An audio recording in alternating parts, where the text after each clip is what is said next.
ಪ್ರೀತಿಯುಳ್ಳ ದೇವಜನರೇ, ನಿಮ್ಮೆಲ್ಲರಿಗೂ ಯೇಸು ಕ್ರಿಸ್ತನ ಶ್ರೇಷ್ಠವಾದ ನಾಮದಲ್ಲಿ ವಂದನೆಗಳು. ಶಾಲೋಮ್, ನಿಮಗೆ ಸಮಾಧಾನವಾಗಲಿ. ಈ ದಿನ ದೇವರ ವಾಕ್ಯದ ಧ್ಯಾನಕ್ಕಾಗಿರುವಂಥ ವಿಷಯ, ನಂಬಿಕೆ ಕಳೆದುಕೊಳ್ಳಬೇಡ್ರಿ. ಅದಕ್ಕೆ ಆಧಾರವಾಗಿ ಯೋಬನ ಗ್ರಂಥ 1ನೇ ಅಧ್ಯಾಯ 21-22 ವಚನ. ಏನು ಇಲ್ಲದವನಾಗಿ ತಾಯಿಯ ಗರ್ಭದಿಂದ ಬಂದೆನೋ, ಏನು ಇಲ್ಲದವನಾಗಿಯೇ ಗತಿಸಿ ಹೋಗುವೆನೋ. ಯೆಹೋವನು ಕೊಟ್ಟನು, ಯೆಹೋವನು ತೆಗೆದುಕೊಂಡನು, ಯೆಹೋವನ ನಾಮಕ್ಕೆ ಸ್ತೋತ್ರವಾಗಲಿ ಎಂದು ಹೇಳಿದನು. ಇದರೆಲ್ಲದರಲ್ಲಿಯೂ ಯೋಬನು ಪಾಪ ಮಾಡಲಿಲ್ಲ, ದೇವರ ಮೇಲೆ ತಪ್ಪು ಹೊರಿಸಲೂ ಇಲ್ಲ.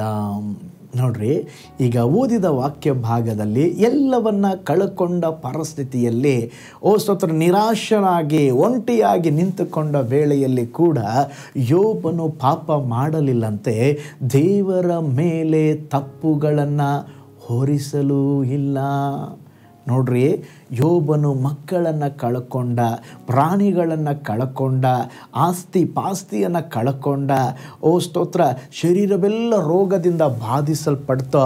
ಇನ್ನೊಂದು ಕಡೆ ಪೆಟ್ಟಿನ ಮೇಲೆ ಪೆಟ್ಟು ಎನ್ನುವ ಹಾಗೆ ಸೈತಾನನು ಯೋಬನಿಗೆ ಅಂಗಾಲಿನಿಂದ ನಡು ನೆತ್ತಿಯವರೆಗೆ ಕೆಟ್ಟು ಕುರುಹನ್ನು ಹುಟ್ಟಿಸಿ ಅವನನ್ನು ಬಾಧಿಸಿದನು.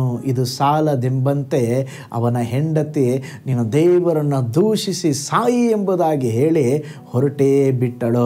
ಇವೆಲ್ಲದರ ಮಧ್ಯದಲ್ಲಿ ಯೋಬನು ಹೇಳುತ್ತಾ ಇದ್ದಾನೆ, ದೇವರು ಕೊಟ್ಟರು, ದೇವರು ತಗೊಂಡ್ರು ಎಂಬುದಾಗಿ ಹೇಳಿದ್ದು ಮಾತ್ರವಲ್ಲ, ಒಂದು ಚಿಕ್ಕ ಪಾಪ ಸಹ ಮಾಡಲಿಲ್ಲ, ದೇವರನ್ನು ದೂಷಿಸಲಿಲ್ಲ, ದೇವರ ಮೇಲೆ ತಪ್ಪು ಹೊರಿಸಲೂ ಇಲ್ಲ. ಪ್ರೀತಿಯುಳ್ಳ ದೇವಜನರೇ, ನೀವು ಕೂಡ ಈ ರೀತಿಯಾದಂಥ ಕಷ್ಟ ಸಂಕಟಗಳ ಹಾದಿಯಲ್ಲಿ ನಡೆಯುತ್ತಿರಬಹುದು. ನಿಮ್ಮ ಆಪ್ತರನ್ನು ನೀವು ಕಳ್ಕೊಂಡಿರಬಹುದು, ನಿಮ್ಮ ಬಿಸ್ನೆಸ್ಸನ್ನು ನಷ್ಟಪಡಿಸಿಕೊಂಡಿರಬಹುದು. ಎಲ್ಲ ಕಡೆಗಳಲ್ಲಿ ಕತ್ತಲಮಯವಾದ ಒಂದು ಜೀವಿತ ನಿಮ್ಮದಾಗಿರಬಹುದು. ಪಾಸ್ಟರ್ ಪ್ರೇಯರ್ ಮಾಡ್ತಾ ಇದ್ದಾವೆ, ಚರ್ಚಿಗೆ ಹೋಗ್ತಾ ಇದ್ದಾವೆ, ಒಳ್ಳೆಯದಾಗ್ತಾ ಇಲ್ಲ, ಪ್ರಾರ್ಥನೆಗೆ ಉತ್ತರ ಸಿಗುತ್ತಾ ಇಲ್ಲ ಎಂಬುದಾಗಿ ಪರಿತಪಿಸುತ್ತಾ ಇರಬಹುದು. ನೋಡ್ರಿ, ಯೋಬನು ಇವೆಲ್ಲದರ ಮಧ್ಯದಲ್ಲಿ ದೇವರ ಮೇಲೆ ನಂಬಿಕೆ ಕಳೆದುಕೊಳ್ಳಲಿಲ್ಲ, ಇನ್ನು ದೇವರನ್ನು ಗಟ್ಟಿಯಾಗಿ ಹಿಡಿದುಕೊಂಡ, ಇನ್ನು ಬಲವಾಗಿ ಹಿಡಿದುಕೊಂಡ. ಅವನು ಹೇಳ್ತಾನೆ, ನನ್ನ ವಿಮೋಚಕನನ್ನು ಬಲ್ಲೆನೋ, ದೇವರು ನನ್ನನ್ನು ಸಾಯಿಸಿದರೂ ಅವರು ಬದುಕಿಸ್ತಾರೆ, ದೇವರು ನನ್ನ ಜೀವಿತದ ಎಲ್ಲ ಸಂಗತಿಗಳನ್ನು ಮಾರ್ಪಡಿಸ್ತಾರೆ ಎಂಬುದಾಗಿ ದೇವರ ಮೇಲೆ ಬಲವಾದ ಒಂದು ನಂಬಿಕೆ ಉಂಟಾಯಿತು. ಇವತ್ತು ಒಂದು ಚಿಕ್ಕ ತಲೆನೋವು ಬಂದರೆ ನಮಗೆ ದೇವರ ಮೇಲಿರುವ ನಂಬಿಕೆ ಸ್ತೋತ್ರ ಕಡಿಮೆಯಾಗಿ ಬರುತ್ತದೆ. ಪ್ರೀತಿಯುಳ್ಳ ದೇವಜನರ, ದೇವರ ಮೇಲೆ ಇರುವ ನಂಬಿಕೆಯನ್ನು ಒಂದು ದಿನವಾದರೂ ನಾವು ಕಳ್ಕೊಳ್ಳಲೇಬಾರದು. ದೇವರಿದ್ದಾನೆ, ದೇವರು ನನಗಾಗಿ ಅದ್ಭುತ ಮಾಡ್ತಾರೆ, ದೇವರು ನನಗಾಗಿ ಕ್ರಿಯೆ ಮಾಡ್ತಾರೆ, ದೇವರು ನನ್ನ ಜೀವಿತದಲ್ಲಿ ಎಲ್ಲವನ್ನ ಮಾರ್ಪಡಿಸ್ತಾರೆ ಎಂಬಂಥ ಒಂದು ನಂಬಿಕೆ ಇರಬೇಕು. ಒಂದು ನಡೆದಂಥ ಅದ್ಭುತವಾದ ಸಾಕ್ಷಿಯನ್ನು ನಿಮ್ಮೊಂದಿಗೆ ಹಂಚಿಕೊಳ್ಳುತ್ತೇನೆ. ಚಿಕಾಗೋ ಪಟ್ಟಣದಲ್ಲಿ ಜೀವಿಸಿದಂಥ ಒಬ್ಬ ಧನವಂತನು, ದೇವಭಕ್ತನು ಕ್ರೋಸಿಯೋ, ಆತನಿಗೆ 4 ಹೆಣ್ಣು ಮಕ್ಕಳು, ಒಬ್ಬ ಮಗನು ಇದ್ದನು. ಇವರು 43ನೇ ವಯಸ್ಸಿನಲ್ಲಿ ತಮಗಿದ್ದಂಥ ಒಬ್ಬನೇ ಮಗನನ್ನು ಪಾಪ ಕಳೆದುಕೊಂಡು ಬಿಟ್ಟರೆ, ನಂತರ ಕೆಲವೇ ತಿಂಗಳಲ್ಲಿ ಅವರ ಆಸ್ತಿ ಸಹ ಒಂದು ಅಗ್ನಿ ಅವಘಡ ಉಂಟಾಗಿ ಸುಟ್ಟು ಹೋಯಿತು. ಇಂಥ ಕಷ್ಟದ ಪರಿಸ್ಥಿತಿಯಲ್ಲಿ ತನ್ನ ಹೆಂಡತಿಯನ್ನು 4 ಜನ ಹೆಣ್ಣು ಮಕ್ಕಳನ್ನು ಇಂಗ್ಲೆಂಡ್ ದೇಶಕ್ಕೆ ಕಳಿಸ್ತಾರೆ. ಅವರು ಪ್ರಯಾಣಿಸಿದಂಥ ಹಡಗು ಅದು ಸಹ ಅಟ್ಲಾಂಟಿಕ್ ಮಹಾಸಮುದ್ರದಲ್ಲಿ ಅಪಘಾತಕ್ಕೆ ಒಳಗಾಗಿ 12 ನಿಮಿಷಗಳಲ್ಲಿ ಮುಳುಗಿ ಹೋಗಿ 4 ಮಕ್ಕಳು ಸಹ ಅಲ್ಲಿ ತೀರಿ ಹೋಗಿಬಿಟ್ಟರು. ಹೇಗೂ ಹೆಂಡತಿ ಮಾತ್ರ ಸ್ತೋತ್ರ ಅಲ್ಲಿ ಸಂರಕ್ಷಿಸಲ್ಪಟ್ಟು ಕಾಪಾಡಲ್ಪಟ್ಟು ಇಂಗ್ಲೆಂಡಿಗೆ ಸೇರಿಕೊಂಡರು. ಈ ಸುದ್ದಿಯನ್ನು ತಿಳ್ಕೊಂಡಂಥ ಈ ಕೊರೇಸಿಯ ತನ್ನ ಹೆಂಡತಿಯನ್ನು ನೋಡುವುದಕ್ಕೆ ನಂತರದ ಹಡಗಿನಲ್ಲಿ ಹೊರಟರೋ, ಹಡಗಿನ ನಾವಿಕನು ಒಂದು ಪ್ರಾಂತ್ಯವನ್ನು ತೋರಿಸಿ, ಇದು ನಿಮ್ಮ ಮಕ್ಕಳು ಮುಳುಗಿ ಹೋದಂಥ ಸ್ಥಳ, ಇಲ್ಲೇ ನಿಮ್ಮ ಮಕ್ಕಳು ತೀರಿ ಹೋಗಿದ್ದೆಂಬುದಾಗಿ ಹೇಳಿದಾಗ ದುಃಖವು ಸಮುದ್ರದ ಅಲೆಗಳ ಹಾಗೆ ಆತನ ಮೇಲೆ ಬಂದು ಬಿದ್ದಂಗಾಯಿತು. ಆ ಸಮಯದಲ್ಲಿ ಒಂದು ಹಾಡನ್ನು ಬರೆದ್ರಂತೆ ಅವರು. ಏನು ಗೊತ್ತಾ?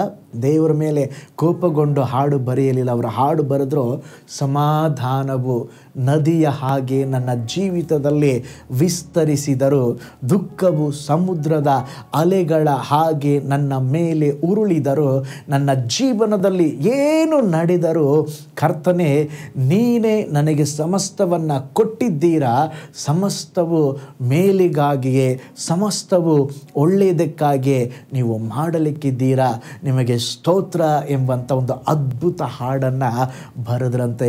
ಪ್ರೀತಿಯುಳ್ಳ ದೇವಜನರೇ, ನಮ್ಮ ಜೀವನದಲ್ಲಿ ಕೂಡ ಪರಿಸ್ಥಿತಿಗಳು ಎದುರಾಗಬಹುದು. ಓ ಸ್ತೋತ್ರ, ನಮ್ಮ ಒಂದು ತೀರ್ಮಾನ ಹೇಗಿದೆ? ಅವುಗಳ ಮಧ್ಯದಲ್ಲಿ ಹಾದು ಹೋಗುವಾಗ ದೇವರನ್ನು ಗಟ್ಟಿಯಾಗಿ ಹಿಡಿದುಕೊಳ್ಳುತ್ತಾ ಇದ್ದೇವೆಯಾ? ದೇವರನ್ನು ಬಿಟ್ಟು ಬಿಡುತ್ತಿದ್ದೇವೆಯಾ? ಅನೇಕ ಜನರು ಚಿಕ್ಕ ಚಿಕ್ಕ ಪ್ರಾಬ್ಲಮ್ಗಳು ಬರುವಾಗ, ಸಮಸ್ಯೆಗಳು ಬರುವಾಗ ಸಭೆಯನ್ನು ಬಿಟ್ಟು ಬಿಡ್ತಾರೆ, ದೇವರನ್ನು ಬಿಟ್ಟು ಬಿಡ್ತಾರೆ.